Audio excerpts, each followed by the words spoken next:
Buenos días y gracias por estar con nosotros en Betania Online de nuevo. Seguimos estudiando en el libro de Hechos y hoy nos encontramos en el capítulo 12 de Hechos. Un capítulo muy interesante y hasta tiene un poco de humor que encontramos en medio de la historia. Y nos encontramos en los primeros versículos. Algo trágico comienza a suceder en la iglesia. Dice la Biblia así: en aquel mismo tiempo, el rey Herodes echó mano a algunos de la iglesia para maltratarlos y mató a espada a Jacobo, hermano de Juan. Y viendo que esto había agradado a los judíos, procedió a prender también a Pedro. Eran entonces los días de los panes sin levadura. Y habiéndole tomado preso, le puso en la cárcel, entregándole a 4 grupos de 4 soldados cada uno, para que le custodiasen, y se proponía sacarle al pueblo después de la Pascua. Así que Pedro estaba custodiado en la cárcel, pero la iglesia, noten, pero la iglesia hacía sin cesar oración a Dios por él. Acababa de matar a Jacobo, hermano de Juan. Muy triste en la historia de la iglesia. Este rey Herodes era el nieto del gran Herodes, de Herodes el Grande. Y él quería buscar el favor de la gente.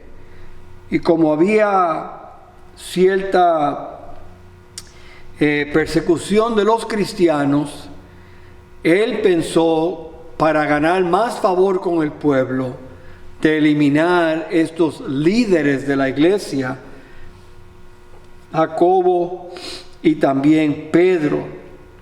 No mató a Pedro enseguida porque era el tiempo de la fiesta de panes sin levadura y no podían hacer el juicio durante esta fiesta.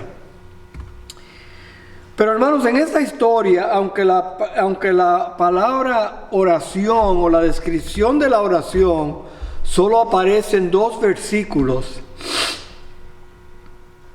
tenemos que darnos cuenta que como cristianos que somos, nunca debemos de olvidar la práctica de la oración. Noten que mientras Pedro estaba custodiado en la cárcel, la iglesia afuera estaba orando por él. Y sabemos que Dios oye la oración, sabemos que Dios contesta la oración.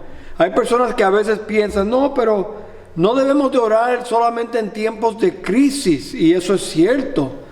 Pero eso no significa que no oramos en tiempos de crisis. Hay que orar en todo tiempo, pero aún en tiempos de crisis. El libro de Hebreos nos enseña a nosotros que dice: acerquémonos pues confiadamente al trono de la gracia para alcanzar misericordia y hallar gracia para el oportuno socorro. Noten que ahí podemos acercarnos confiadamente para hallar gracia para el oportuno socorro. Hubieron muchos en la Biblia que oraron en tiempos de crisis. Pienso en Abraham, cuando él ora por los justos en Sodoma. Pienso en Lot, cuando quiere huir de Sodoma y ora. Pienso en Jacob, que pensó que su hermano Esaú venía a matarle, también oró en esa crisis. Moisés ante el Mar Rojo. David cuando estaba huyendo de Saúl y de Absalón. Daniel y los amigos en Babilonia. Jonás, dentro del pez, oraba en una crisis. Pablo y Silas aquí estaban orando en el libro de Hechos. Más adelante vamos a ver en el capítulo 16. El punto es que oramos aún en tiempos de crisis. No solamente cuando las cosas van bien, pero todo el tiempo. Y vemos algo aquí, que la oración mueve la mano de Dios. No hay duda que Dios hará grandes cosas. Por un lado estaba Pedro preso, por otro lado estaba la iglesia orando. ¿Y qué tipo de oración había aquí? Noten que era una oración ferviente. Dice que ellos oraban sin cesar. Está hablando aquí que era algo continuo, que era no era una oración de un momento y ya, sino que continuamente ellos estaban orando. Como dice Efesios 6:18, orando en todo tiempo con toda oración y velando en ello con toda perseverancia. Efesios 6:18. Colosenses 4:2. Perseverad en la oración, velando en ella con acción de gracia. Tesalonicenses 5:17 nos dice: orad sin cesar. Así que había una oración ferviente aquí, pero había también la intensidad de la oración. ¿Se recuerdan cuando el Señor Jesús estaba orando? En Lucas 22 dice: y estando en agonía oraba más intensamente, y era su sudor como grandes gotas de sangre que caían hasta la tierra. Cristo oró intensamente. ¿Cuándo fue la última vez que usted oró intensamente por alguien o por algo? Y es cuando uno se agarra del trono de la gracia y ora y le pide a Dios y le ruega a Dios, como un mendigo pidiendo pan. Colosenses 4:12, siempre rogando encarecidamente por vosotros en sus oraciones. Y así la idea, hermanos, es ferviente, es intensa, como la viuda cuando le pedía justicia al juez en Lucas 18, que ella no se iba, ella seguía, volvía todos los días pidiendo que el juez le haga justicia hasta que por fin él le hace justicia. Pero no solamente era una oración ferviente, era una oración unida. Noten que la iglesia estaba reunida. Era un culto de oración donde estaban ellos reunidos. La Biblia dice que si hay 2 o 3 reunidos en mi nombre, allí estoy yo en medio de ellos. La idea aquí, hermanos, es que Dios habita en la oración de sus hijos. Y la oración congregacional tiene una fuerza especial cuando todos unidos oramos.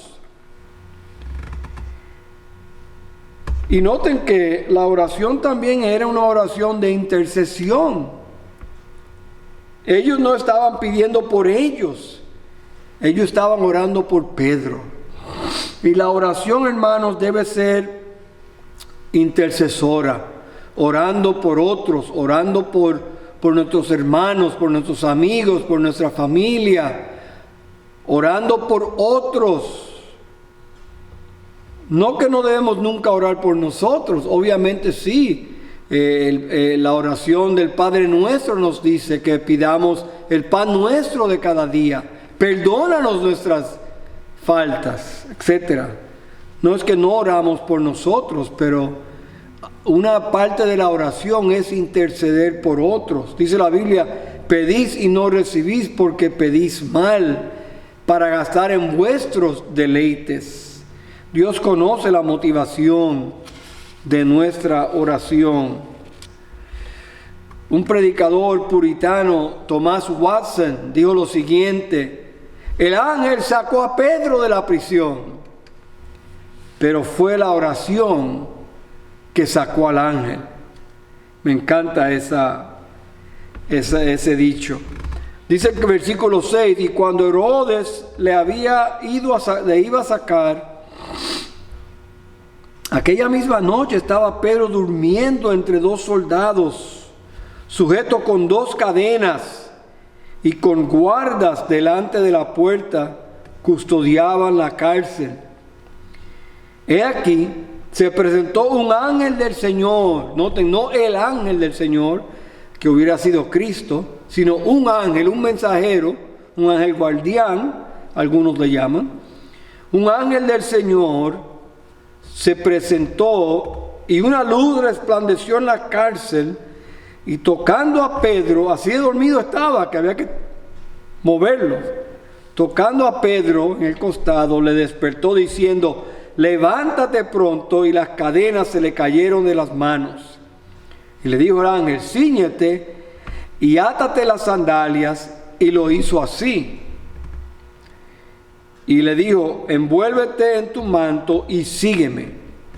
Y saliendo le seguía, pero no sabía que era verdad lo que hacía el ángel, sino que pensaba que veía una visión. Imagínense, estaba todavía de tan dormido que estaba, no estaba seguro de lo que estaba pasando.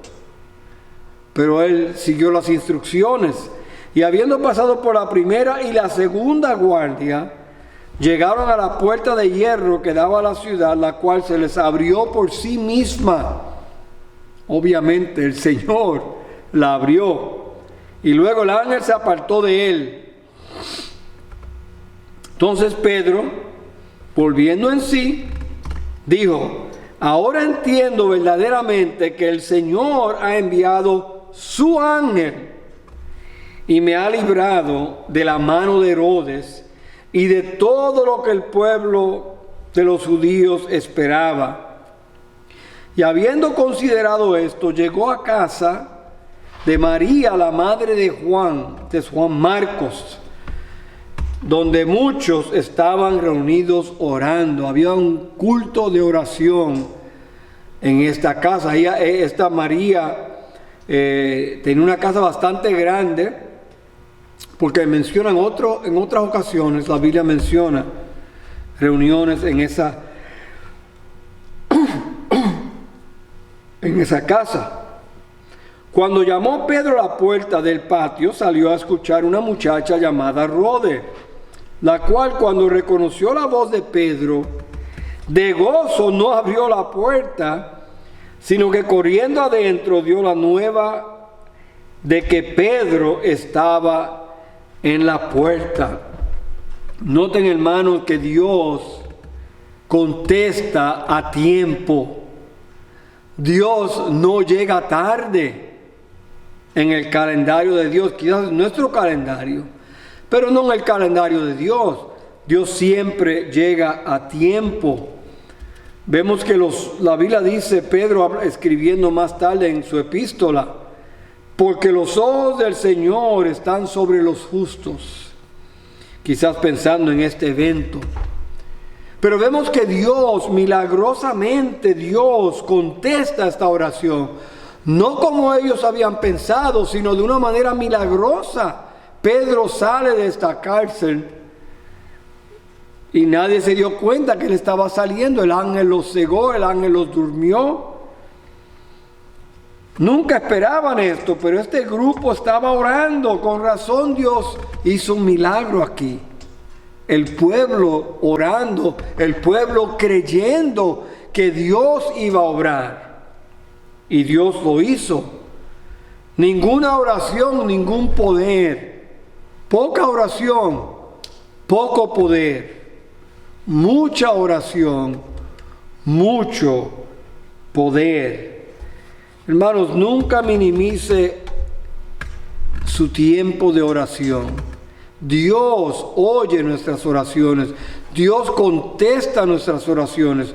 No siempre la respuesta va a ser sí. No es una respuesta. Espera es una respuesta. No nos gustan esas respuestas. Queremos siempre sí. Pero tenemos que confiar en un Dios soberano que lo sabe todo. Y Él sabe qué es mejor. Y tenemos que confiar que su voluntad es más importante que la mía. Que su gloria es más importante que mi comodidad. Que su gloria es más importante que mi salud. Hermano, recuerde, dice la Biblia en Efesios 3:20, y aquel que es poderoso para hacer todas las cosas mucho más abundantemente de lo que pedimos o entendemos, según el poder que actúa en nosotros. Dios es poderoso para hacer mucho más abundantemente de lo que pedimos o entendemos. Hermanos, a veces queremos un milagro, pero no oramos por el milagro, o no creemos que Dios lo hará, o dudamos, o simplemente pensamos que es imposible. ¿Para qué pedir? Hermano, pero yo he visto la mano de Dios contestando oraciones de salud, oraciones de provisión, como Dios llega a tiempo, como Dios permite situaciones para traernos de rodillas a Él. Y uno ve la mano de Dios. Y seguro podemos aquí compartir todo el día de las veces que usted ha visto la mano de Dios obrar, orando por la salvación de alguien y se convierten, orando por años por la conversión de un esposo, de una esposa, orando por años para que Dios le dé un bebé, y Dios lo hace. Orando por un trabajo, orando por un hijo pródigo, orando por un nieto, una nieta. Dios obra cuando venimos a Él creyendo y está dentro de su perfecta voluntad. Dios contestará. Muchas veces oramos por algo y nos olvidamos que Dios contestó. Y no fuimos agradecidos con Él. Continúa la historia, dice, y ellos le dijeron a ella, estás loca. Pero ella aseguraba que era así. Entonces ellos decían, es un ángel. Mas Pedro persistía en llamar, y cuando abrieron y le vieron, se quedaron atónitos. Pero él, haciéndoles con la mano señal que callasen, les contó cómo el Señor le había sacado de la cárcel y dijo, haced saber esto a Jacobo y a los hermanos. Y salió y se fue a otro lugar. Y luego que fue de día, hubo no poco alboroto entre los soldados sobre qué había sido de Pedro. Mas Herodes, habiéndole buscado sin hallarle, después de interrogar a los guardias, ordenó llevarlos a la muerte, porque el guardia estaba supuesto a cuidar a este preso, y si se les escapaba a ellos, ellos iban a pagar con su vida. Y así fue. Este Herodes era un hombre malo, un hombre que quería matar a Pedro y ya había matado a Jacobo. Dice la Biblia más adelante, en el mismo capítulo, el 21, y un día señalado, Herodes, vestido de ropas reales, se sentó en un tribunal. Dice, y el pueblo aclamaba gritando, voz de Dios y no de hombres. Y al momento un ángel del Señor le hirió, por cuanto no dio la gloria a Dios, y expiró comido de gusanos. Noten que Dios eliminó a este hombre. Otra contestación seguramente a oración. Y note lo que dice, pero la palabra del Señor crecía y se multiplicaba. A pesar de la persecución, a pesar de la muerte de Jacobo, la palabra del Señor crecía y se multiplicaba. Dice la Biblia, la oración eficaz del justo puede mucho. No por nosotros ni nuestros méritos, sino porque Él es poderoso para hacer mucho más de lo que pedimos o entendemos. Hermanos, vamos a agarrarnos de esta historia y orar, clamar a Dios, rogarle a Dios, creyendo que Dios contesta la oración en maneras que a veces ni podemos entender, y Dios nos sorprende, y a veces milagrosamente que solamente podemos decir, solo Dios, Dios lo hizo, es algo de Dios, como dicen en inglés, it's a God thing, es algo de Dios. Así que hermanos, vamos a hacer como esta iglesia. Mientras hayan situaciones que nosotros, la iglesia, oremos sin cesar. Que usted y yo como individuos oremos sin cesar. Que nosotros dependamos de Dios en nuestras oraciones, porque eso es lo que la oración realmente enseña, nuestra dependencia de nuestro Dios. Y así vamos a orar.